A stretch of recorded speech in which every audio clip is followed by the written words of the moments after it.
Bonsoir à tous, bonsoir à toutes, bienvenue à la Cité du Vin. On est ravis de vous accueillir ce soir pour la dernière conférence des Vendanges du Savoir de ce semestre. On se retrouvera après à la rentrée en septembre. Très beau sujet ce soir sur la minéralité. Donc, je laisserai Stéphanie Marchand vous présenter Jordi Ballester et introduire ce beau sujet. Pour le dérouler, on va avoir à peu près 1 heure de conférence. Ensuite, on va avoir une demi-heure de questions-réponses. Donc voilà, essayez, si vous avez pendant la conférence des questions qui vous viennent, retenez-les. Vous pourrez les poser en suivant. Bienvenue à tous ceux qui nous suivent sur Zoom également. Vous pourrez aussi également poser vos questions dans la rubrique Q&R en bas de la plateforme Zoom.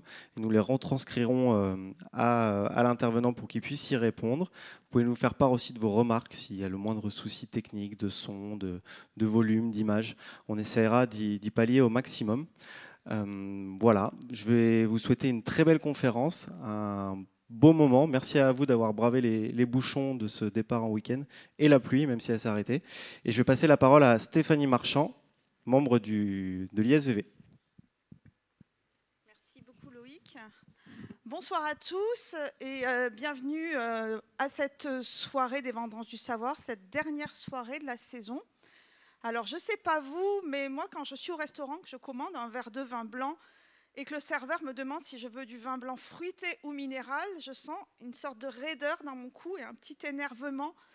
Et j'oscille entre colère et déception parce que tout simplement, je ne comprends pas ce qu'il me dit.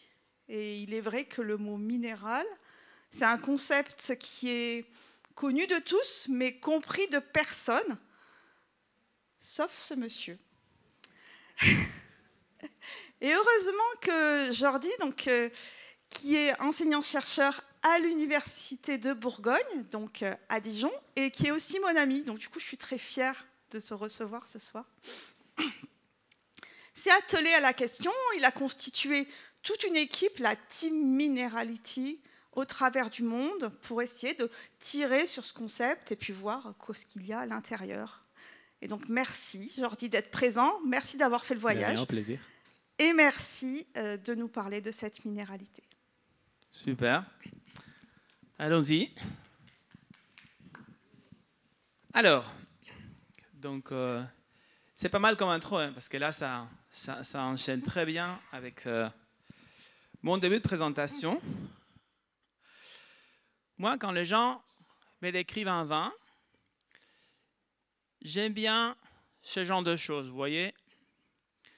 Vanille, ananas, citron, floral. Parce que je sais ce que c'est. Je connais la vanille, j'aime beaucoup la vanille, je mange beaucoup d'ananas, je connais le citron, j'aime bien les odeurs de fleurs. Donc j'ai un référentiel pour chacune de ces caractéristiques. Mais des fois, les gens préfèrent me parler de schiste, de craie, de silex, de fossiles. Et moi, je ne mange pas tout ça. Je ne sais pas ce que ça sent, je ne sais pas ce que ça goûte. Et ils me disent, mais si, c'est la minéralité. Et moi, je ne sais pas ce qu'ils veulent me dire. Donc du coup, je me suis un petit peu intéressé, ça m'a un peu gratté l'intellect. Et je me suis un petit peu intéressé à ces sujets. On a été un petit peu poussé à le faire par des journalistes, en particulier une journaliste qui s'appelle Sally Easton, qui nous a un petit peu mis sur le sujet en 2010, donc ça fait déjà un bail. Et elle nous a dit, bon, bah, ça suffit, tout le monde l'utilise, on ne sait pas ce que c'est, il faut faire quelque chose, les scientifiques, vous devez faire quelque chose. Donc avec ma complice Wendy Parr et moi-même, on a attaqué le sujet en tant que chercheurs. Alors, pourquoi s'intéresser à la minéralité? Donc, première chose, c'est un descripteur très utilisé. Ensuite, ça a toujours une connotation positive, ce qui le rend encore plus intéressant. Mais la paradoxe arrive quand on se rend compte qu'il est mal défini. Donc, quelques exemples du fait que c'est très utilisé. Donc, déjà, c'est un descripteur qui commence à apparaître dans les années 80. Ce n'est pas un descripteur hyper classique comme citron, acide, sucré. Hein. C'est un petit peu un néologisme, si vous voulez. Et vous voyez ici, sur ces grappes de citations dans le guide Hachette, que j'imagine que tout le monde connaît, sur les appellations chablisiennes, vous voyez l'augmentation de la citation du mot minéral tout au long des années. Alors on peut se dire, est-ce que c'est parce que les vins ont changé de goût? Pas sûr, pas sûr. C'est peut-être juste que les gens ont bien aimé ce mot et ils se sont mis à l'utiliser. Sally même dit que c'est un mot qui est très tendance. Elle disait ça en 2009, vous imaginez? Et on était au bout de la montée. Et cet autre monsieur, il a fait des comptages dans un journal très connu qui s'appelle Wine Spectator. Et sur 27 000 citations, il a trouvé 27 000 citations des minérales ou minéralités, et ce qui était beaucoup plus de double que fruité. Donc vous imaginez des vins qui commencent à être plus décrits comme minéral, comme minéraux, que comme fruités. C'est un peu bizarre quand même. Ça a toujours une connotation positive. Il suffit de regarder quelques descriptions des vins dans les brochures des vignerons, dans les guides sur Internet. Vous allez trouver toujours que c'est une bonne chose. D'accord ? Quelques exemples. La minéralité est un des aspects les plus mystérieux et appréciés du goût du vin. John C. Robinson qui dit la minéralité est devenue une qualité très désirée dans le vin contemporain. Ça a été dit en 2020. Donc, ça reste quand même un sujet qui est extrêmement d'actualité dans la filière et dans le marché aussi. Et c'est un concept mal défini.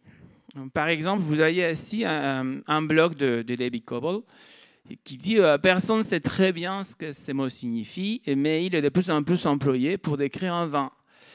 Il fait son apparition, blablabla. Il dit devenir incontournable si ce n'est systématique. Vous voyez, c'est presque, pour se rendre intéressant, il faut qu'on ait les mots minéral dans une description. Et ce n'est pas qu'une histoire française. Vous voyez, partout dans le monde anglo-saxon est très, très porté sur ces concepts-là. Et vous voyez bien les titres des blogs. Vous voyez, ça exprime vraiment qu'est-ce que c'est. Est-ce que c'est ci, est-ce que c'est ça? Beaucoup d'hésitation, beaucoup de doutes. C'est un concept qui est vraiment mal défini.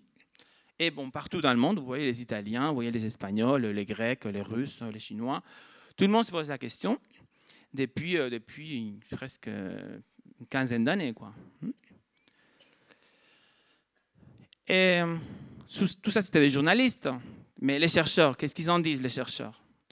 Donc, les chercheurs aussi, ils sont un petit peu démunis, ou ils étaient à l'époque. Là, on parle, oui, c'est effectivement des années 2008-2010. Vous voyez bien qu'ils n'ont pas forcément des réponses à nous donner, y compris dans un papier relativement récent de 2016. Ce n'était pas encore très clair. Donc, j'espère qu'à la fin de la conférence, ce ne serait peut-être pas limpide, mais j'espère qu'au moins, ça sera plus clair. Donc, comme je vous ai dit, depuis 2010, je travaille sur ces sujets et puis pas mal de personnes ont rejoint un petit peu le sujet dans différents pays. Donc, vous avez ici leurs photos et leur origine. Donc, je vais essayer de condenser une dizaine d'années de recherche aujourd'hui. Alors, je vais vous présenter 3 approches pour comprendre qu'est-ce que c'est que la minéralité. C'est des approches qu'on a menées dans nos laboratoires.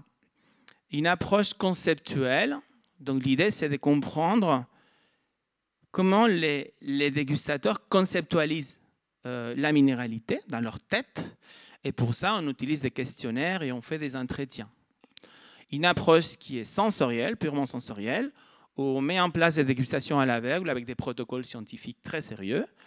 Et on essaye de comprendre ce qu'ils perçoivent, pas seulement ce qu'ils conceptualisent, mais aussi qu'est-ce qu'ils perçoivent. Et on complète ces 2 approches par une approche chimique où on mesure pas mal des composés chimiques du vin, comme des composés d'arômes, des acides, des sucres et bien sûr des minéraux, parce qu'on a une petite idée que minéralité, ça pourrait être lié aux minéraux, a priori. Donc, on va commencer par cette approche conceptuelle dont je vous ai parlé. Donc, grosso modo, ça consiste à demander aux gens c'est quoi pour vous la minéralité. Donc là, c'est un petit peu chargé. On va essayer d'explorer ça tranquillement ensemble. Donc, on a un papier 2013 où, quand on demandait qu'est-ce que c'est pour vous la minéralité, on a une jolie liste. Et vous voyez les mots les plus cités: pierre à fusil, suivi d'acidité, fraîcheur, iodé, salin, silex. Vous voyez, moins des fruits, c'est intéressant. Donc, il y a pas mal des mots qui se recoupent. Vous voyez, pierre à fusil et pierre. Il y a coquillage, il y a craie, calcaire. Bon, il y a des choses qui vont un petit peu dans le même sens. Il y a des choses, par exemple, vivacité, acidité. Donc, ça va un petit peu dans le même sens. En fait, il y a beaucoup de mots, mais des thèmes, il n'y en a pas autant que ça. Et ça se confirme dans une étude qu'on a fait un petit peu plus tard, où on voit bien que les termes les plus importants de la définition des minéralités, c'est bon, Chablis, parce que c'était des gens de Chablis, donc ça, ce n'est pas forcément intéressant, mais terroir, géologie, crayeux, frais, coquillage, pierre à fusil, salé et acide. Ça, c'est vraiment les mots les plus importants. Vous voyez que ça se recoupe un petit peu avec ça. Et donc ça, c'était sur des petits groupes de répondants d'une trentaine, quelque chose comme ça. Donc là, le record, c'est cette étude-là de 2016 où il y a eu plus d'1 millier de personnes qui ont répondu à l'enquête. Et là, on voit à nouveau qu'on tourne autour de même thème. Tout ça, c'était des experts, c'est-à-dire des producteurs essentiellement, des œnologues, des sommeliers. On va juste jeter un coup d'œil rapide qu'est-ce qu'ils pensent les consommateurs. Donc les consommateurs, vous voyez, c'est un petit peu plus vide. C'est juste terroir et pierre, en gros. Et ici, dans cette étude un petit peu plus récente, le vin, bon, bien sûr, minéralité vin, ions, donc en fait, c'est les minéraux, des ions, des cations en particulier. Mais comme c'est des consommateurs, ils ne connaissent pas la chimie, donc ils ont dit... Et c'est rigolo, les consommateurs relient la minéralité à l'eau minérale, en fait. Donc, un concept beaucoup plus confus chez les consommateurs que chez les experts, sachant que chez les experts, ce n'est pas non plus hyper bien défini. Donc, si je résume le concept de minéralité d'un point de vue psychologique, ce qu'on a construit en mémoire, ça peut se résumer au thème suivant. Donc, un thème sur les arômes des pierres diverses, donc pierre à fusil, pierre mouillée, pierre sèche. Des termes qui relèvent de l'acidité et de la fraîcheur. Des arômes du type marin, coquillage, des choses comme ça. Des arômes soufrés qui ont été aussi cités. Et l'absence de fruité. Donc, si je résume les tendances principales.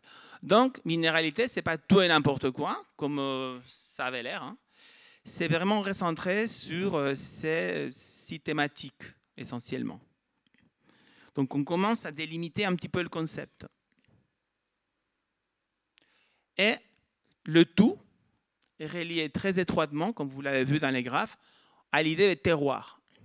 Ce qui ne nous avance pas beaucoup, parce que le terroir est un concept flou qui ne peut pas servir pour définir un autre concept flou. On n'est pas plus avancé. D'accord ? Donc, mais c'est quand même très fort. Ces liens au terroir est très fort et ça nous a pas mal interpellés.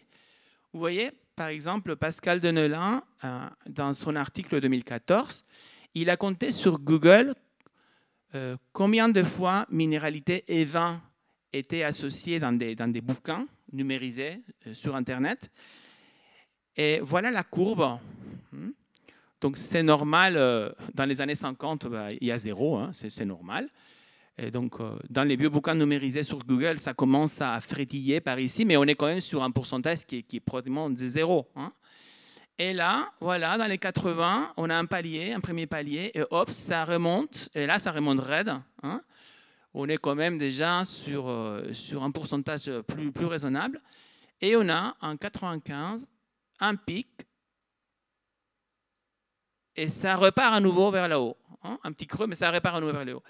Donc, la théorie de Pascal, c'est que si elle regarde la progression de l'utilisation du mot terroir, elle se rend compte que aussi en 95, il y a un maximum, sauf que le terroir ne remonte pas.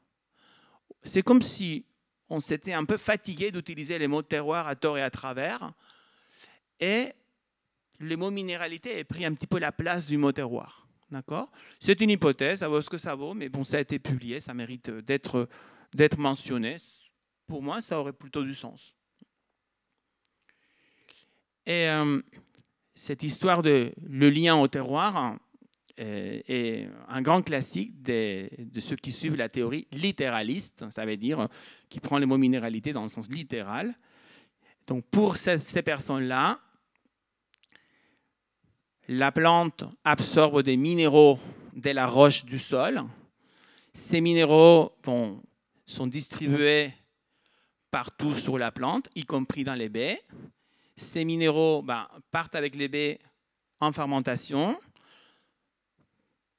De quelque façon, ils arrivent à survivre à la fermentation et se retrouver dans le verre. Les mêmes minéraux qui étaient là, à travers tout ce process, se retrouvent dans le verre. Et c'est ça qui nous donne une sensation minérale. Donc là, pour eux, la minéralité serait les résultats directs de la présence des minéraux qui ont été extraits du sol par la plante. Donc cette théorie, elle est très sympathique. Moi, je la trouve très glamour, si vous voulez. Mais en plus, elle est renforcée, elle est accentuée par les guides. Vous voyez 3 exemples des guides. Vous voyez un vent tendu, violent, tout en tension, très solaire, avec toute la minéralité du sol qui réagit dans ce vent. Moi, je ne sais pas vraiment ce que ça veut dire, en fait. Ces vents commencent à révéler cette touche minérale propre au terroir marno-calcaire. Les sauvignons sont plantés sur un sol argilo-siliceux, donc silex, qui s'exprime dans ces vins par des notes minérales. Donc ça, vous voyez les rapports forts que les journalistes font entre la perception minérale et un terroir en particulier. Si on faisait le tour de tout ce qui est dit, chaque type de sol, chaque type de terroir aurait le droit à sa minéralité, en fait. Donc visiblement, il n'y a pas de terroirs privilégiés de ces points de vue-là. Donc, quand Alex Malman s'est attaqué, Alex Malman, c'est un géologue du Pays de Galles qui a été très intéressé par le sujet de la minéralité. Lui, il connaît bien le sol, il connaît bien les roches, il sait bien comment ça se passe. Il est en plus viticulteur à ses heures perdues et il fait du vin chez lui. Et donc, il sait bien de quoi il parle et lui, il dit que cette histoire de minéraux qui sont absorbés par la vigne, qui se retrouvent dans le verre, ça a peu de chances d'être juste. Première chose, les roches du sol échangent très peu de cations avec l'eau du sol. Et la plante, elle ne peut prendre que la solution nutritive. Elle ne peut pas croquer les roches, on est bien d'accord. Donc, première chose, première limite, il y a très peu d'échanges des minéraux entre la roche et la solution nutritive. Donc, peu de d'ions à absorber par la plante. Ensuite, imaginons qu'on ait une forte richesse d'anions en particulier, magnésium. Imaginons que notre sol, notre solution nutritive soit très riche en magnésium. Ce n'est pas parce qu'il y a beaucoup de magnésium dans le sol que la vigne va absorber beaucoup de magnésium. La vigne, elle est dotée des mécanismes actifs et passifs d'absorption des minéraux et elle prend ce dont elle a besoin. Ce n'est pas comme si elle avait une paille et elle buvait tout ce qu'il y a. Donc, ça ne marche pas non plus. Ce n'est pas si simple. Et pour finir, une fois on quantifie les concentrations des minéraux dans un vin, on se rend compte qu'ils sont tous sous leur seuil de perception.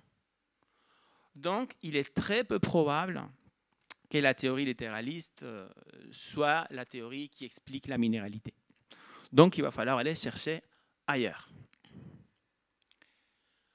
Donc, on va passer à la partie 2 qui est toute l'exploration sensorielle du concept de minéralité.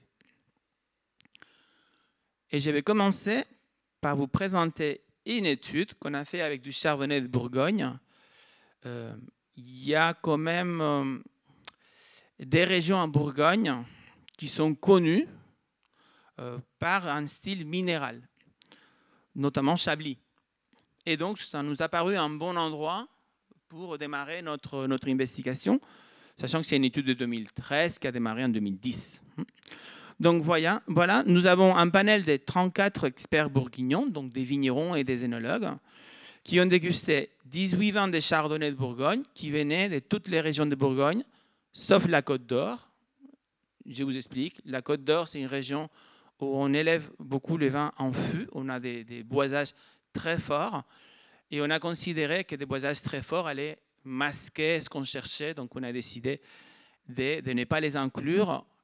Il se trouve que c'est des vins à 400 €. Donc, ça nous arrangeait bien de ne pas les inclure aussi. Donc, on est sur de l'évaluation à l'aveugle. On ne va pas leur dire ça c'est un Chablis, on ne va pas leur dire ça c'est un Mâcon. On ne va rien leur dire. Les vins apparaissent en vert noir, codés avec 3 chiffres, ils ne savent rien. Et on va leur faire évaluer la minéralité selon 2 modalités. Au nez, sans goûter, et en goûtant, mais avec un pince-nez des piscines. Tout le monde sait ce que c'est qu'un pince-nez. Donc, au nez, on va avoir accès aux arômes. On va savoir si la minéralité serait quelque chose plutôt de l'ordre aromatique. Et en bouche, avec un pince-nez, on aura tout le reste, mais pas les arômes. Vous voyez, donc on aura les saveurs, les textures, des éventuelles irritations, donc toute la partie gustative et trigéminale. Okay? Le tout pour savoir si il existe un consensus dans la notation à l'aveugle de la minéralité. Il faut me suivre. Vous imaginez si ces experts-là donnent des notes élevées au même vin et des notes faibles au même vin, c'est-à-dire s'ils sont d'accord sur quels vins sont les plus minéraux et quels vins sont les moins minéraux, ça veut dire qu'ils partagent dans leur tête un concept commun. Autrement, on n'aurait jamais eu de l'accord dans les notations. Vous voyez? Donc c'est ça le principe. La mesure du consensus nous montre dans quelle mesure il existe un concept sensoriel partagé dans cette communauté de dégustateurs. D'accord? Et donc on a tout simplement mesuré ça sur une échelle de 0 à 10. Voilà, 0 c'est pas minéral, 10 c'est très minéral. Et puis on voit ce qui se passe. D'accord? On est d'accord qu'à ce moment-là, vous imaginez, ça c'est 2011, on ne savait rien sur la minéralité. Donc, c'était très exploratoire. Bien, donc en analyse sensorielle, on a une façon très rigolote d'explorer l'accord. On a un petit cercle et avec des calculs statistiques que je ne développerai pas ici, parce que sinon vous allez dormir, je place mes dégustateurs dans un cercle, par exemple, comme ça, vous voyez. Tac, ça c'est mon dégustateur bleu, monsieur bleu, qui pense que le vin 3 est le plus minéral, ok? Et qui pense que le vin 1 est le moins minéral. En fonction de quoi? En fonction de sa définition personnelle de ce que c'est que la minéralité. Et là, du coup, on peut avoir un autre monsieur ou une autre madame, une œnologue qui va dire « Ah bah oui, moi aussi, je pense que V3 est le plus minéral et V1 c'est le moins minéral. » Donc ces 2 dégustateurs sont d'accord. Ils partagent le même concept. Mais je peux avoir le dégustateur vert qui lui, il ne pense pas comme ça. Il pense que c'est plutôt 5 qui est le plus minéral. Donc le dégustateur vert n'est pas en opposition avec les dégustateurs bleus. Il a juste un autre critère, mais qui n'est pas forcément l'opposé. Mais on peut avoir les cas de figure où on a carrément des concepts opposés. C'est-à-dire les dégustateurs rouges qui pensent que c'est le V1 qui est le plus minéral et le V3 qui est le moins minéral. Vous voyez? Donc quand on a plein de dégustateurs et ils sont à peu près d'accord, ça donne quelque chose comme ça. Vous voyez? Ce n'est pas parfait. Mais vous voyez que tous les dégustateurs, au moins, sont déjà du même côté du gras. Bon, il y a quelqu'un qui dormait un peu. Mais vous voyez, la plupart sont du bon côté. On peut dire que, globalement, ils partagent un concept puisqu'on, globalement, notait de la même façon les vins. Donc ça, c'est une étude ancienne. Ce n'est pas du tout ce qui est arrivé dans cette étude. Là, bon, je vous rappelle qu'est-ce que c'est que le consensus. Et là, on va voir qu'est-ce que c'était le niveau d'accord sur le jugement de minéralité au nez. Voilà ce que ça a donné. Donc, on peut difficilement dire qu'il existe un concept minéralité au nez partagé dans ma communauté des dégustateurs. C'est un peu le chaos. Donc, on va regarder ce que ça a donné. Peut-être que la minéralité, ce n'est pas quelque chose d'aromatique. Peut-être que la minéralité, c'est quelque chose en bouche, peut-être gustatif, ou peut-être un toucher, j'en sais rien, mais peut-être que ce n'était pas une histoire d'olfaction.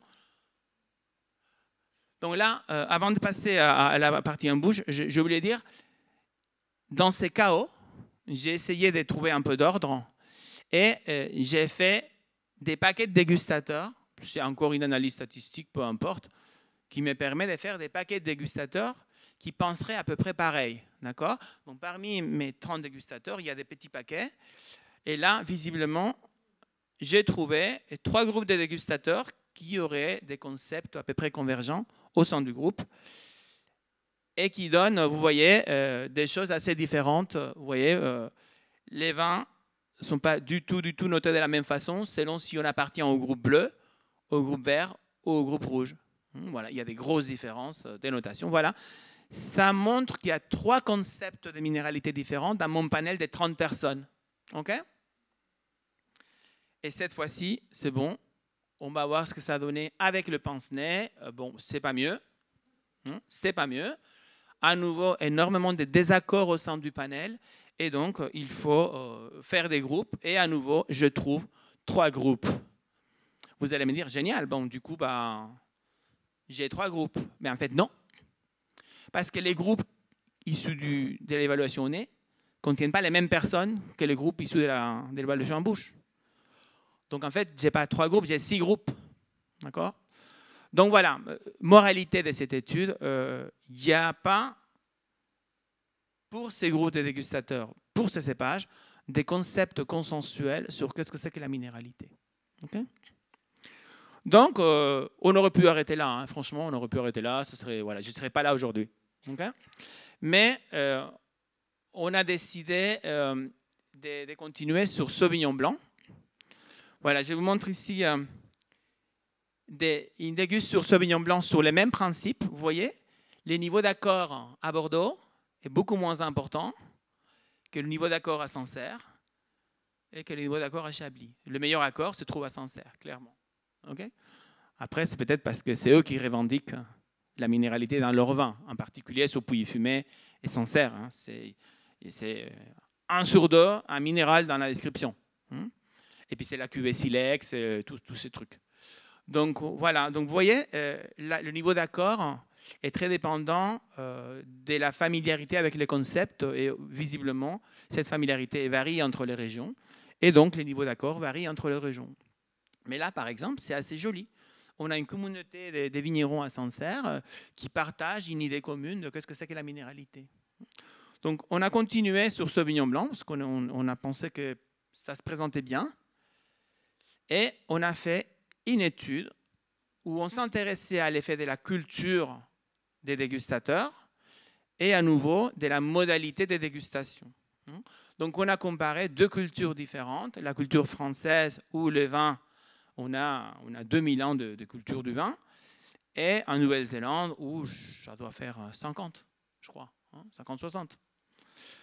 Donc on imagine, notre hypothèse, c'est que culturellement, les experts d'un pays et de l'autre ont développé des concepts différents de minéralité et qu'on devrait retrouver ça dans la dégustation. Alors, pour aller dans les détails, on est sur 2 panels de 30 personnes, de 30 vignerons, donc 30 dans chaque pays. 16 vins de Sauvignon blanc, la moitié néo-zélandais, la moitié français, qui ont été expédiés. Bon, on s'est croisé les échantillons, on a envoyé les échantillons français, ils nous ont envoyé les échantillons néo-zélandais.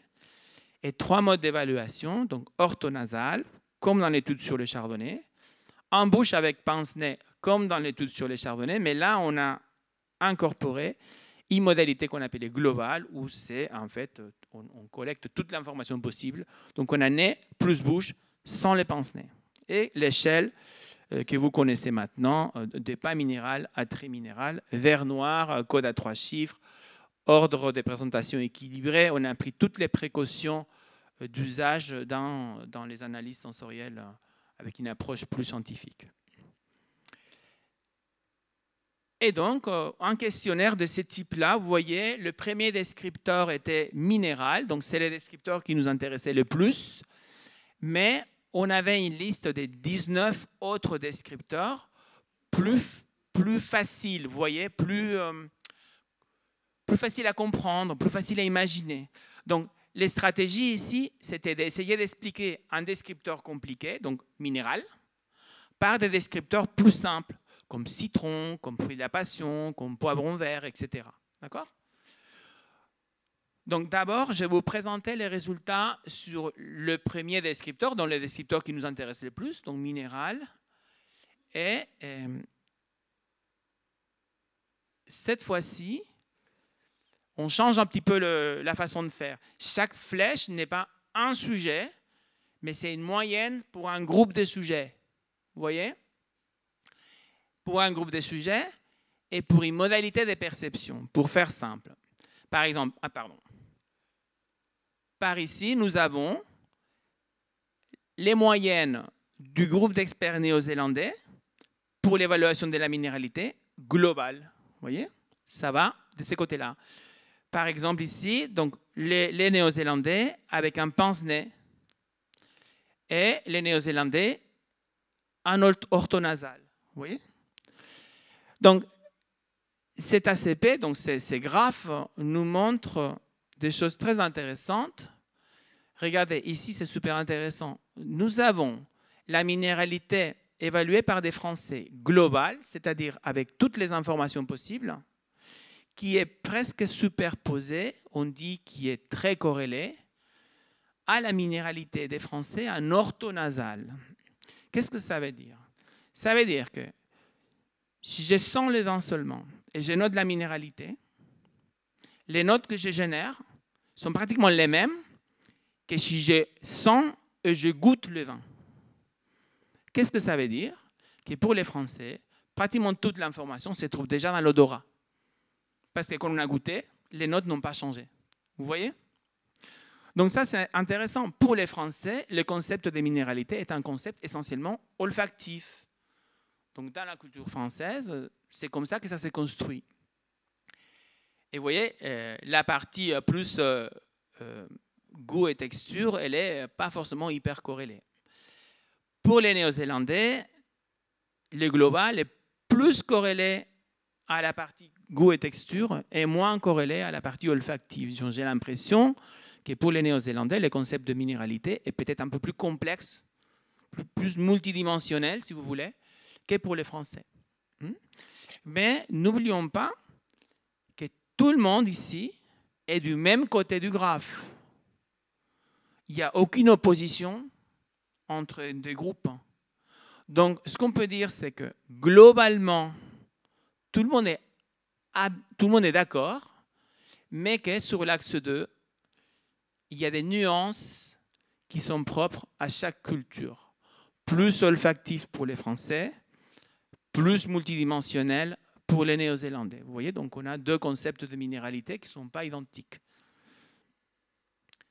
Et donc maintenant, on va essayer de comprendre comment on peut expliquer la minéralité, qui est un complexe compliqué, par des concepts plus simples. Donc, à nouveau, c'est des statistiques que je n'ai pas très envie de présenter ici. Ça s'appelle une régression multiple. Et par de la régression multiple, on a pointé les descripteurs qui pouvaient prédire significativement la minéralité. Donc, quand c'est en vert, c'est que ça prédit positivement la minéralité. Quand c'est en rouge, c'est que ça prédit négativement la minéralité. Par exemple,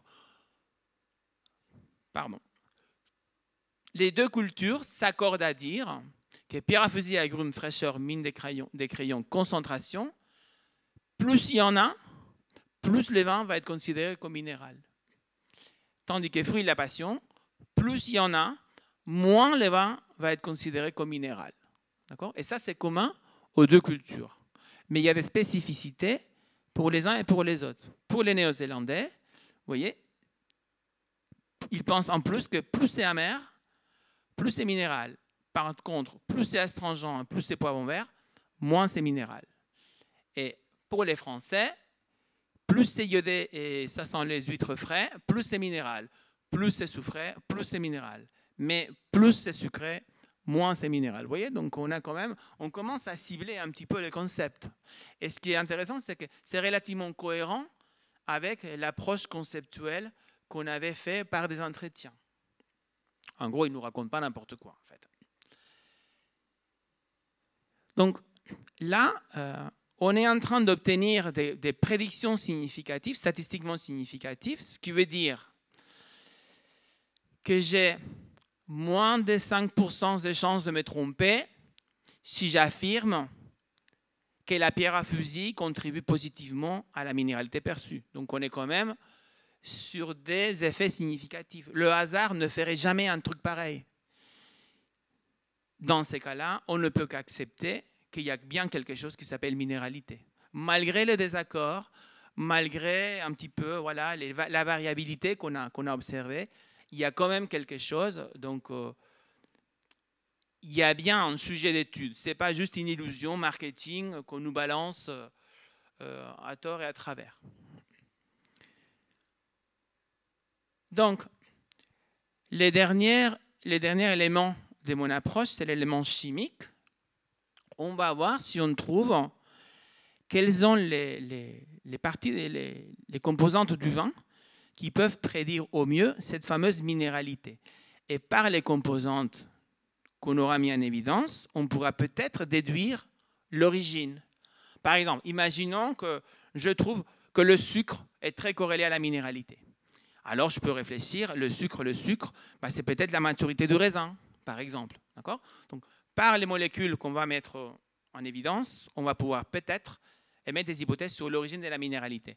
Et peut-être que finalement, on va revenir sur la théorie littéraliste, hein, on verra bien. Alors, donc on a fait pas mal d'analyses, parce qu'on avait pas mal de collaborateurs dans cette étude. On a fait beaucoup de composés volatiles, donc bon, désolé pour les noms barbares.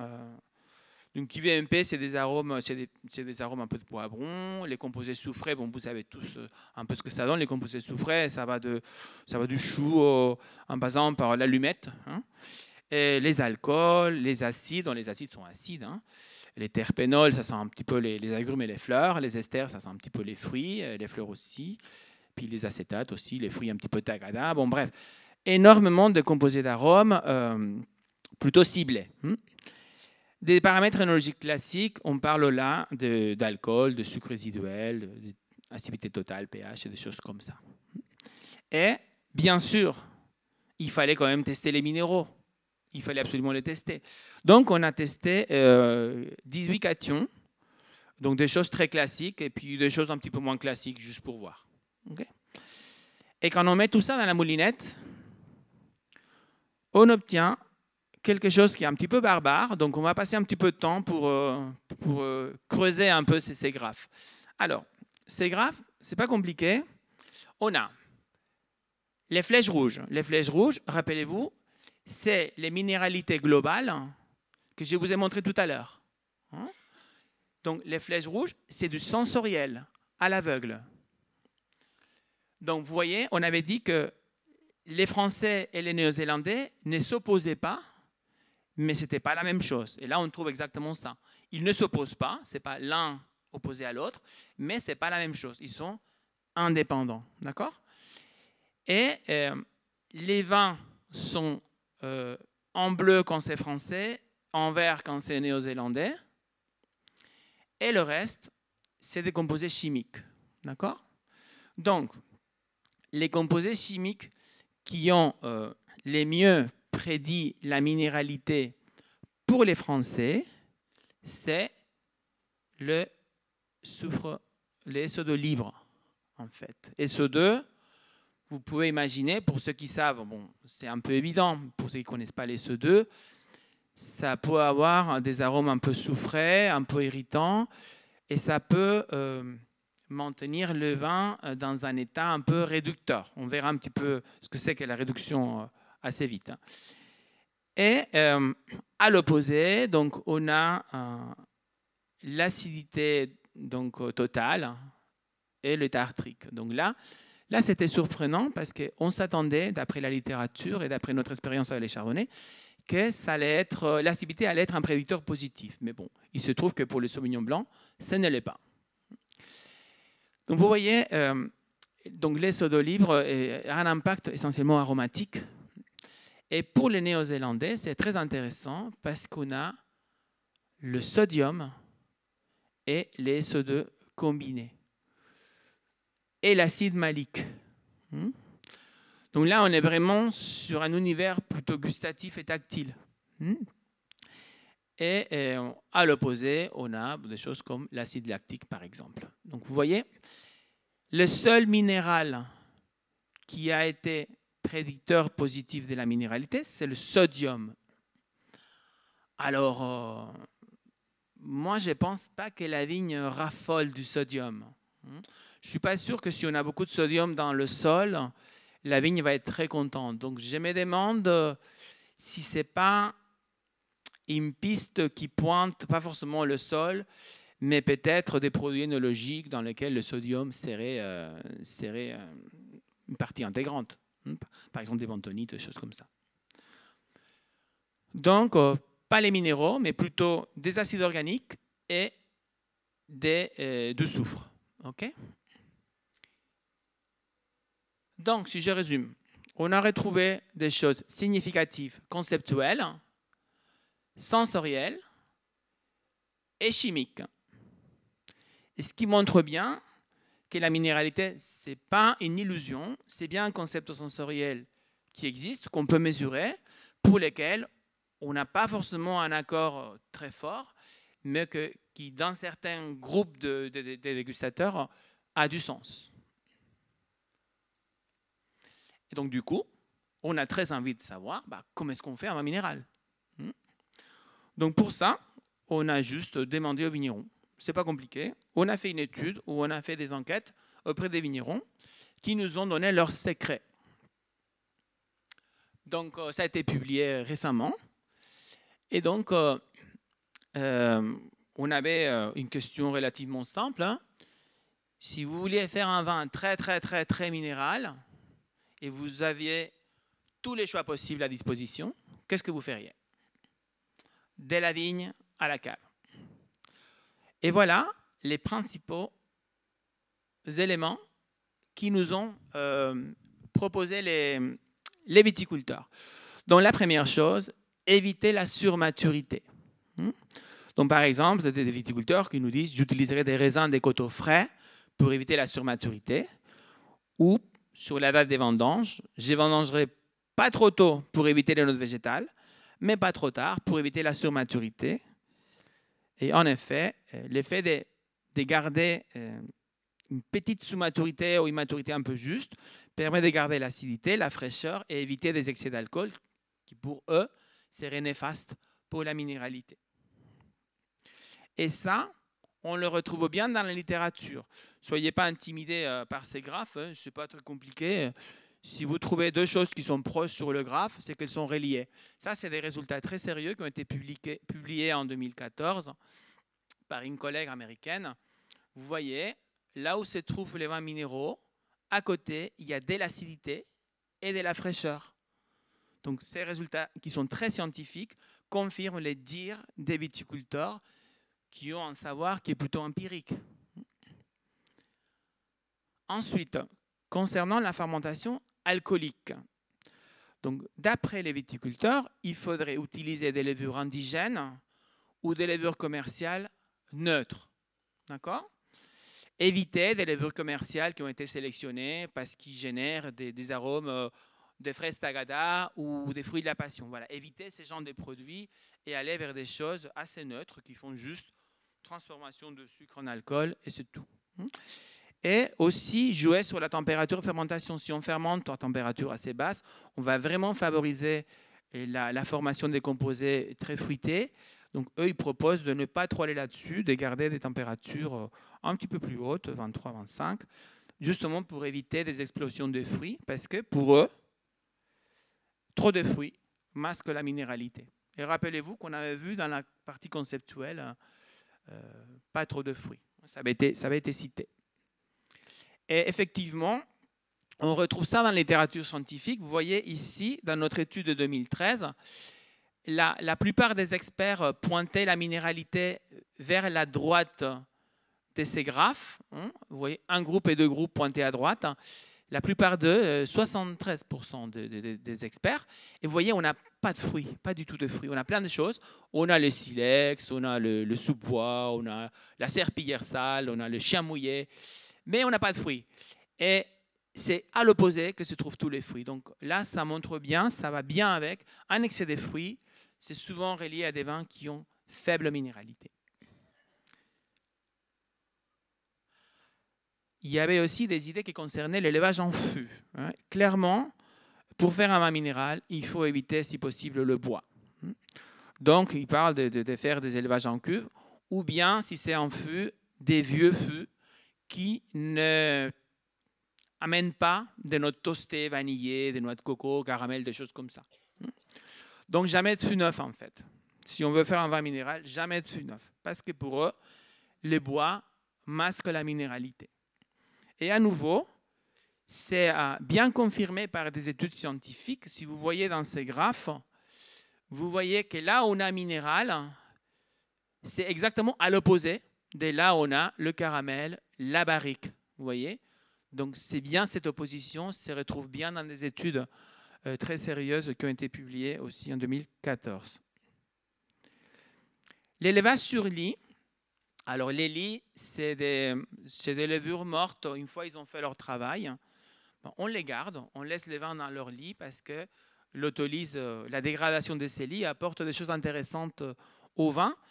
Et elles sont en plus réductrices. Elles gardent le vin, elles protègent le vin contre l'oxydation. Et des fois, elles produisent de la réduction dans le vin. Dans la réduction, oui, j'avais promis que j'allais expliquer. La réduction... c'est essentiellement, à l'origine de la réduction, c'est des composés soufrés. Donc, on peut avoir des choses assez horribles en réduction. On peut avoir de l'œuf pourri, on peut avoir la serpillière sale, on peut avoir le chou cuit. Et on peut avoir des choses un peu moins graves, comme par exemple les fameux coquillages, c'est aussi un composé soufré, ou la pierre à fusil, c'est aussi un composé soufré. Okay? Donc, vous voyez, réduction, il y a des réductions vraiment très embêtantes. Et des fois, ça nécessite de carafer les vins pendant des heures. Mais il y a des réductions que les viticulteurs, presque, diraient qu'ils apprécient. D'accord? Comme la fameuse pierre à fusil, comme la fameuse coquille d'huître fraîche. Donc, voilà. C'est un petit peu dans ce sens-là qu'ils s'expriment. Vous voyez, donc, ils veulent une légère réduction, mais pas quelque chose de gênant. Plutôt pierre à fusil, coquille d'huître. Donc, parce que pour eux, une légère réduction fait partie de la minéralité. Et donc, ça, à nouveau, se retrouve très bien sur la littérature scientifique. Vous voyez ici, minéralité. Qu'est-ce qu'on a à côté? Bon, à nouveau, rappelez-vous, on a les SO2, mais on a la pierre humide. À nouveau, les SO2. Donc, tout ça, c'est composé de soufré.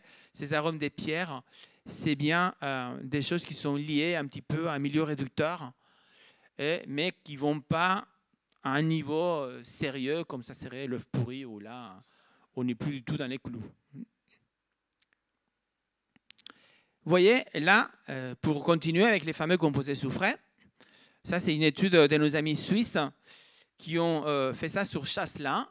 Et vous voyez, un jury a distingué deux Chasselas qu'ils ont considérés comme des beaux exemples de minéralité et deux autres Chasselas qu'ils ont considérés comme non minérales.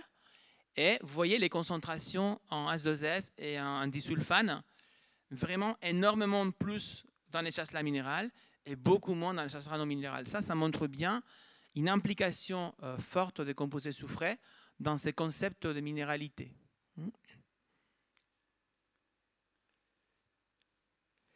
Et on se pose aussi la question sur la fermentation malolactique. La fermentation malolactique sur blanc, elle est optionnelle. Il y a des régions qui la font, il y a des régions qui ne la font pas. En Bourgogne, on l'a fait presque systématiquement, même si dans les dernières années, on se pose la question peut-être de ne pas la finir parce qu'on a une chute d'acidité. Et avec les changements climatiques, on perd beaucoup d'acidité. Donc bon, c'est un autre sujet. En tout cas, il semblerait que faire la molécule lactique n'est pas un bon point pour obtenir un vin minéral. Vous voyez, on l'a ici, tout ce qui est lactate. Donc la malolactique, qu'est-ce qu'elle fait? Elle change l'acide malique en lactique. D'accord? Donc là, c'est la partie lactique. Et la malolactique génère des arômes de beurre et de crème. Et là, on a effectivement des arômes de beurre et de crème. Vous voyez? Donc ça, cette zone-là, c'est une zone des vins qui ont une malolactique très intense. Et à l'opposé, se trouve la minéralité. Donc ça montre bien que la malolactique ne va pas très bien de pair avec un style de vin minéral. Et je rappelle que dans le graphe que je vous ai montré tout à l'heure, pour les Néo-Zélandais, l'acide lactique était vraiment à l'opposé, ce qui montre bien un effet négatif de l'acide lactique, donc implicitement de la malolactique sur la minéralité. Donc, si je résume, comment faire un vin minéral? Donc, on évite la surmaturité. On utilise des levures neutres, on ne fait pas d'FML, on n'utilise pas de bois, on élève sur lit, mais on ne bâtonne pas trop, parce que si on bâtonne beaucoup, on va enrichir le vin, ça va être un vin plus gras, et ça ne marche pas non plus pour la minéralité. Donc, à la fin, on va obtenir un vin qui est jaune pâle, qui a une petite réduction, mais pas méchante, qui a beaucoup de fraîcheur, quelques agrumes, pas de beurre, pas de bois, pas de toasté, et pas trop gras et pas trop alcooleux. Voilà la recette miracle. Et juste pour finir, parce qu'il est 54 et je suis censé finir... Non, on va passer le temps nécessaire. Je vous donne quelques petites dernières nouvelles de la minéralité, parce que ces dernières années, ça a un petit peu bougé. Alors, il y a un apprenti Master of Wine qui, dans sa thèse de Master of Wine, s'est intéressé à la minéralité. En 2021, vous voyez, c'est assez récent. Donc, il a compté sur les magazines Decanter, qui est vraiment un magazine très, très connu, très important dans le monde du vin. Il a compté les occurrences des minéralités et il s'est rendu compte qu'à partir de 2010, ça descend. Donc là, il s'est dit, c'est pas tout à fait l'impression que ça donne, on a l'impression que c'est très populaire, mais en fait, on a un peu mis le frein sur l'utilisation de ces mots-là. C'est très intéressant. Et donc là, M. Martindale se demande pourquoi les gens sont en train de limiter un peu l'utilisation de ces mots. Et il apporte deux explications. La première, les gens en ont marre. C'est légitime. Au bout d'un moment, les gens en ont marre. Donc, ça renvoie à un article de Boiling qui a demandé à 400 experts de concours International Wine Challenge, qui est un très gros concours, il leur a demandé quels mots souhaiterez-vous voir bannis des descriptions de vin. Et les mots gagnants, en fait les mots perdants, étaient minéralité.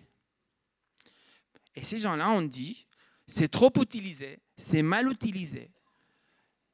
On ne voit pas bien ce que ça veut dire. C'est vague, c'est même trompeur, ils disent. C'est même trompeur. Ils pensent qu'en fait, on ne devrait pas utiliser le mot minéral et on devrait mettre à la place des choses moins ambiguës. Donc ça, c'est la première explication. Je l'entends tout à fait. Moi-même, j'ai un peu ras-le-bol. Et la deuxième explication, c'est peut-être plus mécanique que ça. C'est peut-être parce que le climat change, la température augmente. En particulier dans le Chablisien, il y a eu un papier récemment qui a bien montré que la température monte avec les années, que les vendanges sont de plus en plus tôt et qu'on a du mal à garder des fraîcheurs et des acidités dans le vin, même en Chablis. Et les vins sont un petit peu plus lourds, sont un peu plus alcooleux et ce style-là est incompatible avec la minéralité. Et du coup, il est plus difficile de nos jours d'élaborer des vins minéraux. Donc, il est temps de conclure. Donc, je dirais 4 petites choses. Première, il n'y a pas une définition universelle de la minéralité qui puisse servir à tout le monde. En revanche, on peut trouver certains groupes d'experts pour lesquels il il y a une définition de la minéralité qui est partagée. C'est le cas de nos Néo-Zélandais, par exemple, ou de nos Français. La définition de la minéralité va être dépendante du groupe du dégustateur considéré, mais aussi du cépage considéré. On a vu que ce n'est pas tout à fait la même chose pour Chardonnay que pour Sauvignon. Et contrairement à ce qui serait intuitif, les minéraux n'ont rien à voir avec la minéralité. C'est plutôt des composés soufrés et des acides organiques qui en seraient les responsables majoritairement. Avec ces petits mystères sur le sodium qu'il faudrait creuser dans l'avenir. Voilà, merci pour votre attention et je serai ravi de répondre à vos questions.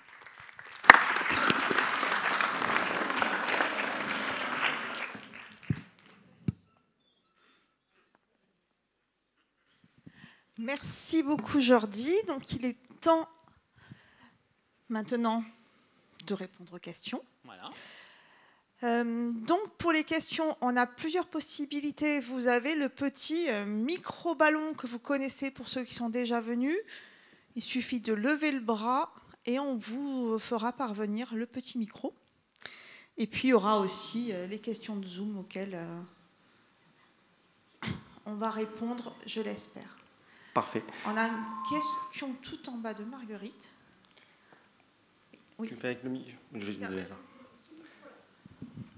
Merci beaucoup pour cette conférence très, très stimulante. Moi, je me posais une question par rapport à vos experts et à vos groupes d'experts. Est-ce que ce sont des hommes et des femmes, en quantité? Est-ce qu'ils ont des appréciations différentes? Et est-ce que cela ne fonctionne pas aussi en fonction de l'âge? Est-ce que ça ne joue pas dans l'appréciation de la notion de pierre à fusil, minéralité, etc. Alors, toujours, en sensoriel, il y aura toujours des effets de l'expérience dans ce qu'on en fait de nos sens. Ça, c'est sûr. On a observé, contre toute attente, à pas mal d'occasions, que l'expert en vin, c'est sûr qu'il y a de la variabilité entre experts, mais on a trouvé très souvent des accords entre experts en vin des différents pays, par exemple. J'ai l'impression qu'il y a une espèce de formatage, vous voyez, par les diplômes d'œnologue, par les différents masters en œnologie qu'on peut faire à Davis, qu'on peut faire. J'ai l'impression qu'on a un petit formatage et puis qu'on va un peu tous dans la même direction, on partage de vocabulaire commun. Après, voilà, c'est pour ceux qui sont diplômés, parce que dans mes experts, effectivement, il y avait des gens qui étaient des vignerons, qui avaient 30 ans d'expérience, mais qui n'avaient pas forcément un diplôme d'œnologue. Donc, effectivement, on va avoir une variabilité entre sujets. Quand on travaille avec des experts, malheureusement, on ne peut pas équilibrer ni nos classes d'âge, ni nos sexes. Il n'y en a pas suffisamment, donc on est assez content d'avoir ce qu'on a, donc on ne fait pas la fine bouche, et donc du coup, effectivement, on peut avoir des déséquilibres de sexe et d'âge, donc avec des sensibilités de vécu très différents, et peut-être, en partie, ça explique les très gros désaccords qu'on a trouvés au début. Et donc, si on a de la variabilité interindividuelle, et en plus on a un concept flou, ouais, on aurait fait ça sur la fraise, ça aurait mieux marché.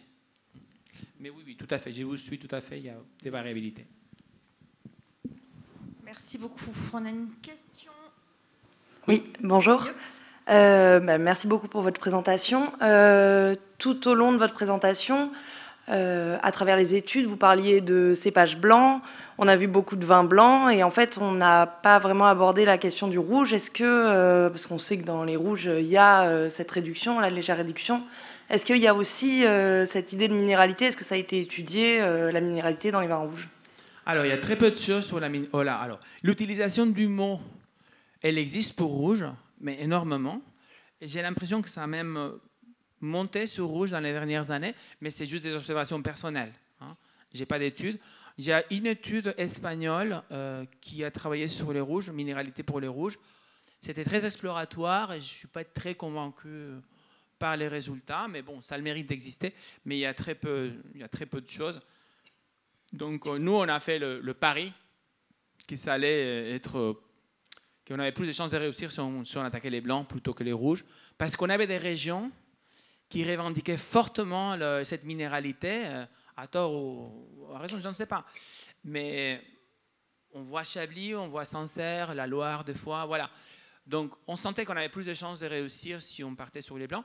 D'ailleurs, quand on a demandé aux gens, pour vous c'est quoi la minéralité, il y a eu énormément de citations des vins blancs et très peu de citations des vins rouges. Donc même dans le concept mental, hein, je pense qu'il est plus associé au vin blanc qu'au vin rouge, au jour d'aujourd'hui.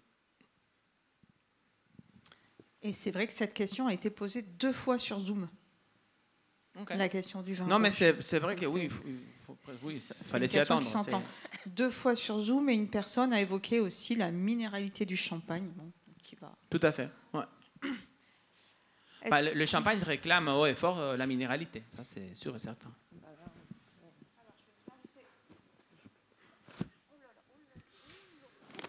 Il faut sportif ici. C'est pas qu'intellectuel en fait. Allez-y, monsieur.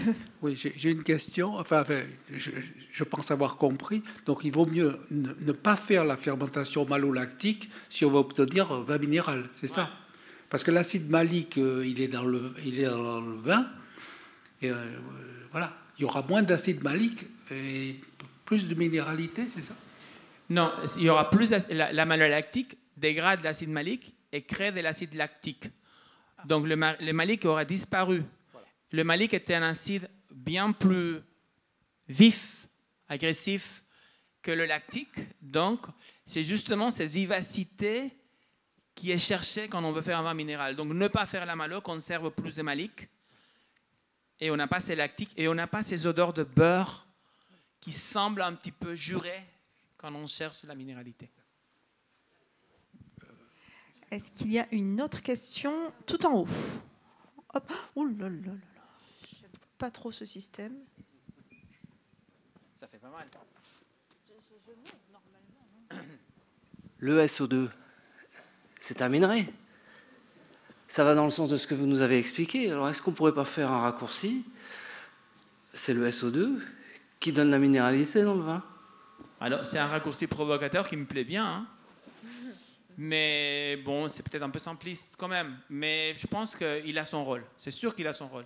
Quand on crée un milieu réducteur, on protège les vins de l'oxydation, on garde tous ces thiols pierre à fusil,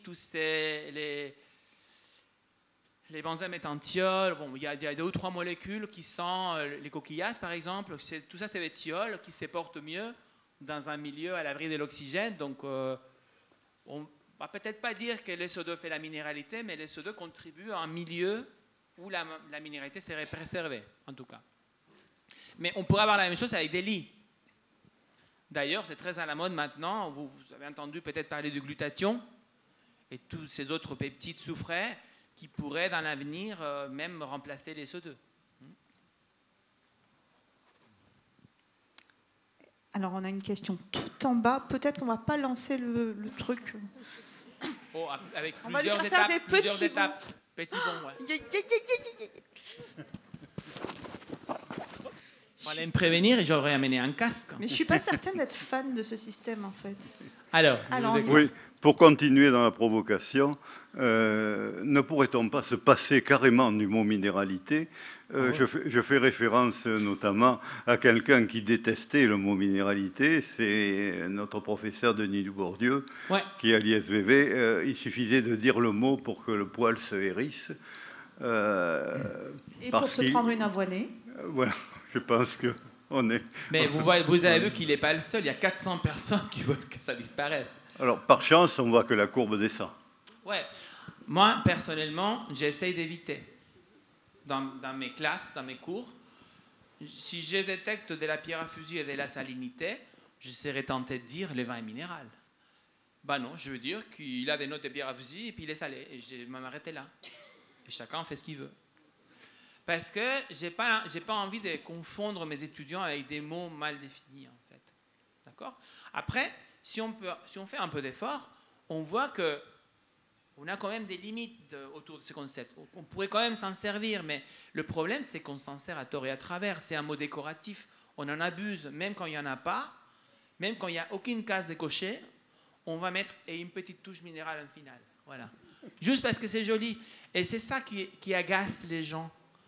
c'est que si une fois sur 10, le mot est bien utilisé, mais 9 fois sur 10, c'est du n'importe quoi, à la fin, on ne fait pas confiance au mot. Et on n'a qu'une envie, c'est de ne pas l'utiliser. Donc, je suis tout à fait d'accord avec vous. D'autres questions? J'ai quelques questions sur Zoom. Ouais. Alors, je me permets de les poser maintenant parce qu'elles collent avec ce qui vient d'être dit. J'ai une question de Gilles de Revel.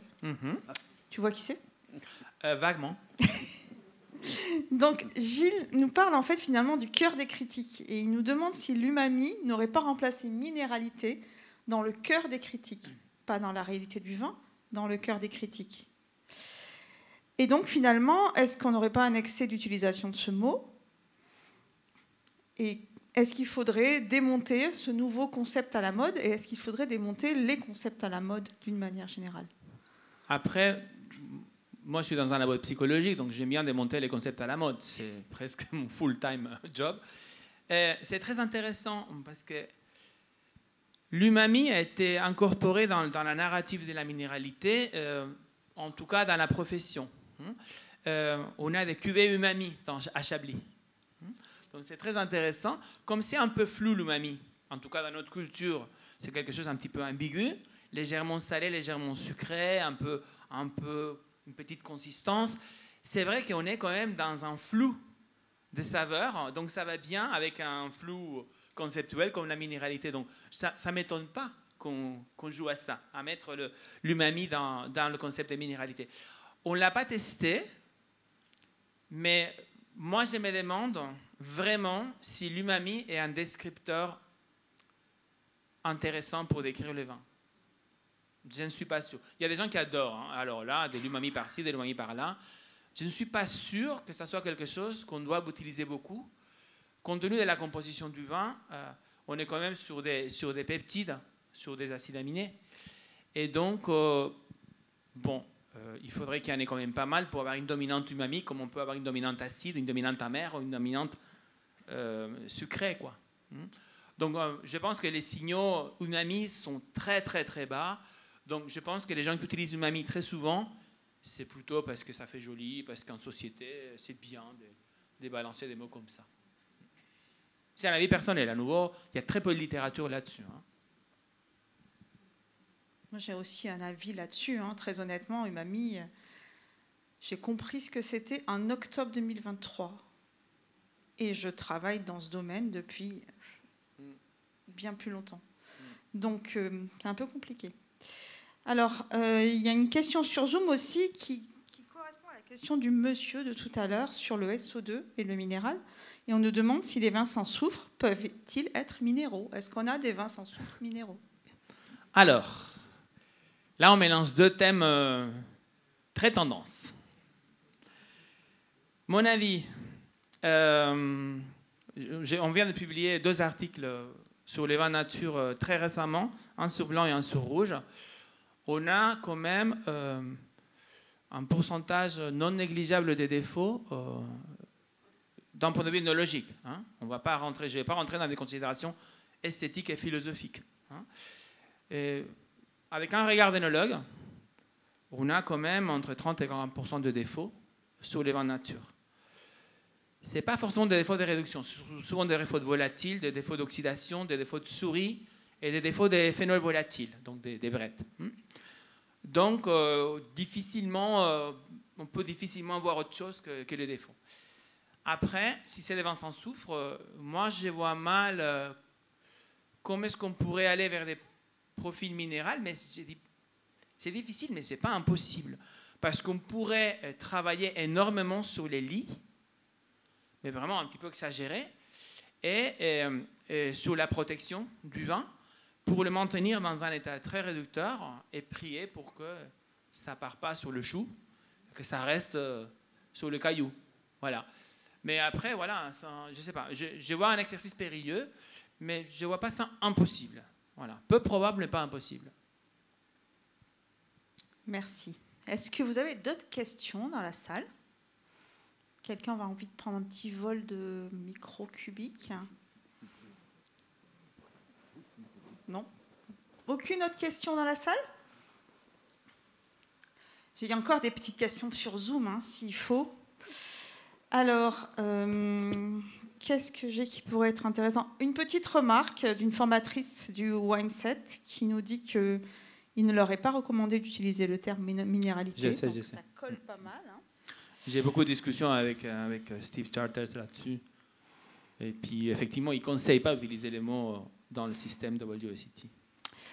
Une remarque aussi qui nous dit, si vous n'utilisez pas minéralité, que diriez-vous? Mais je pense que tu as déjà répondu à cette question. Il y a plein de sous-dimensions qu'on a montrées aujourd'hui, qui changent un petit peu en fonction du cépage. Mais voilà, moi, si j'ai un cadre, un diagnostic qui est légères odeurs de pierre à fusil ou d'allumettes, avec une belle acidité, une touche de salinité, là, je suis déjà dans une configuration que je oserais dire style minéral.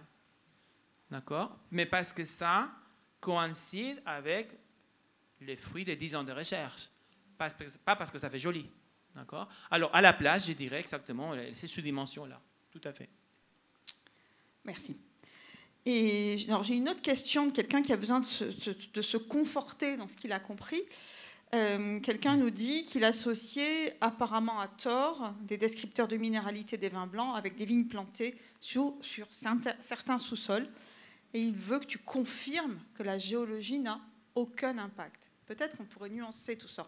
Alors, aucune donnée collectée pour l'instant permet de relier un type de sol à une perception minérale.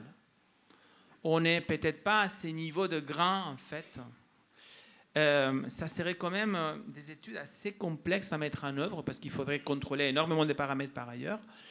Donc, moi, j'ai aucune évidence là-dessus. Je sais qu'il y a une narrative très forte sur les schistes, il y a une narrative très forte sur le slate pour le Riesling, il y a une narrative très forte sur l'argilo-calcaire. Tous ces narratifs sont très fortes sur des sols qui sont complètement différents. Donc, à se demander si c'est un peu... La minéralité ne serait pas un peu partout. Donc, si c'est partout, c'est nulle part, en fait. Voilà. À un moment donné, il faut se dire... ça ne peut pas marcher pour tous les sols. À un moment donné, tu ne peux pas tous revendiquer ça. Donc, moi, j'aurais tendance à dire non. Il y a l'exception du sel. Vous vous avez rappelé que j'ai eu le sodium là. Hein? Alors, je ne me suis pas arrêté là, évidemment. Je ne peux pas vous le présenter aujourd'hui parce que c'est en cours. Mais j'ai fait une étude... en Baja California, c'est une région mexicaine, c'est la suite de Californie, où il y a énormément de sodium dans le sous-sol et dans l'eau de sous-sol, et il semblerait que les vins soient considérés comme minéraux par les critiques. Donc je suis allé au Mexique, j'ai collecté des données que je n'ai pas encore analysées, donc malheureusement, je ne peux rien vous dire, mais voilà, j'ai tiré du fil du sodium quand même, pour aller un petit peu plus loin, et cette fois-ci, on a fait ça sur rouge, juste pour... sur Malbec et sur Sauvignon, sur Cabernet Sauvignon. Donc les données sont en cours d'analyse. Et effectivement, les gens utilisent salé / minéral en fait, parce que minéral ça sonne plus joli que salé. Ça fait bizarre un vin salé, même s'il l'est. Tu viendras nous présenter ça à l'ISVV? Oui, avec plaisir. Une autre question sur Zoom, et après je pense que je m'arrêterai là. On m'a retiré des choses. Quelqu'un voudrait entendre parler du Riesling et des descripteurs pétrole, essence, TDN, et se demande si ça pourrait faire partie du minéral. Alors, je sais que tu n'as pas étudié le Riesling, mais peut-être que tu as ton petit point de vue sur la question. J'ai un point de vue là-dessus, ouais.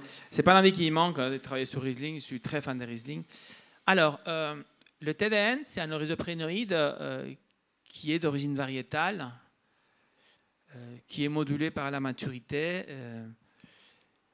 Je vois pas dans la littérature. Dans la littérature, j'ai jamais trouvé que le pétrole soit inclus dans la galaxie minérale, mais dans des ouvrages un petit peu plus grand public, vous voyez, les sondes de dégustation, vos premiers pas dans la dégustation, de ce type d'ouvrage, vous connaissez tous, il suffit d'aller à la FNAC. Et donc, dans ce type d'ouvrage, j'ai vu 2 fois le pétrole dans la famille de la minéralité à côté de la pierre à fusil, mais ce n'est pas systématique, donc ça dépend un petit peu de chacun comme il le sent. Moi, je me dis que le pétrole, c'est un composé organique. L'organique, ce n'est pas minéral. Donc voilà. Mais bon, franchement, chacun est libre d'avoir son avis, puis il y a de la place pour tout le monde. Ouais. À Bordeaux, tu sais, on a la librairie Mola, on ne va pas à la FNAC. Ah, pardon. Donc, je suis sûr Faudra que je t'emmène. Si vous feuilletez un petit peu 2 ou 3 ouvrages, vous verrez que certains mettent le pétrole avec la catégorie minérale et d'autres pas. Alors, il faudrait faire remonter le petit cube parce qu'on a une question tout en haut. Et je pense qu'on sera pas loin des dernières questions. Par contre, sur le Riesling, j'ai fait des analyses de texte sur des guides et j'ai trouvé que pour les descriptions, j'ai comparé des descriptions de Riesling où il y avait les mots minéral avec des descriptions de Sauvignon où il y avait les mots minéral, avec des descriptions de Chardonnay où il y avait les mots minéral. Et pour le Riesling, le mot salé ou salinité est significativement plus cité que pour Chardonnay et pour Sauvignon. Ça, c'est des données que je n'ai pas publiées parce que ça ne fait pas un article, juste ça. Mais voilà, je vous le dis parce que j'ai fait des stats et puis c'est significativement plus cité pour Riesling que pour Chardonnay et pour Sauvignon. Monsieur ? Alors moi, j'étais très jeune au moment des guerres napoléoniennes. Vous l'avez écrit en très gros. C'est quoi l'odeur de la pierre à fusil et ça goûte quoi la pierre à fusil? Alors, c'est très... Non mais là, nous, on se la raconte, c'est là pareil. Hein. Bon, c'est quand même rigolo qu'on utilise un mot pierre à fusil. Donc personne ne sait exactement ce que ça fait. Alors, moi. Hein? Moi, Ah bon? Oui, je moi, te dirai après. Pas, en tout cas, nous, au laboratoire, on a associé, pour créer une odeur de pierre à fusil, on prend un caillou, un autre caillou, et on tape dedans. Et ça fait une odeur qui est un peu de poudre à canon, un peu soufré, qui, pour moi, ça serait ça. Hein? Mais c'est une tradition. Le mot pierre à fusil, c'est une tradition. Je pense que silex tapé, ça pourrait être pour moi l'équivalent. Mais ça, c'est à nouveau, vous avez peut-être raison. Ça ne sent pas du tout comme ça, la pierre à fusil. Moi, je n'ai pas fait les guerres napoléoniennes, j'étais en vacances. Donc, on l'associe. Alors, dans la littérature, la pierre à fusil est associée au BMT ou bien à des deux cailloux qui se frottent ensemble. Le BMT, c'est une molécule qui est benzène méthaniol. Qui a été trouvée à Bordeaux en 2000. Par là. Tominaga. Par Takatoshi Tominaga, qui travaillait avec Denis Dubourdieu à l'époque, et il avait trouvé dans le champagne. Et c'est vrai que cette molécule sent très fortement le silex. Je vais me permettre de vous répondre. J'ai grandi dans les Alpilles, en Provence. C'est un endroit où il fait chaud et où on a beaucoup de silex. Et quand on se promène un 14 juillet ou en 15 juillet parfois dans les Alpilles, le silex sent. Et il sent un peu la pierre à fusil. Et j'ai aussi une pierre à fusil. Ça marche. J'ai quelques remarques, alors quelques petites remarques sémantiques, où quelqu'un nous dit que le pétrole est une roche, ce qui n'est pas 100% faux, parce que ça vient de pétra en grec, et que donc ça peut être proche du minéral. Et cette même personne nous dit aussi que le SO2 n'est pas un minéral. Alors c'est vrai que c'était peut-être un petit raccourci, c'est un composé d'oxydation d'un minéral. On est désolé s'il y avait des chimistes qu'on a choqués.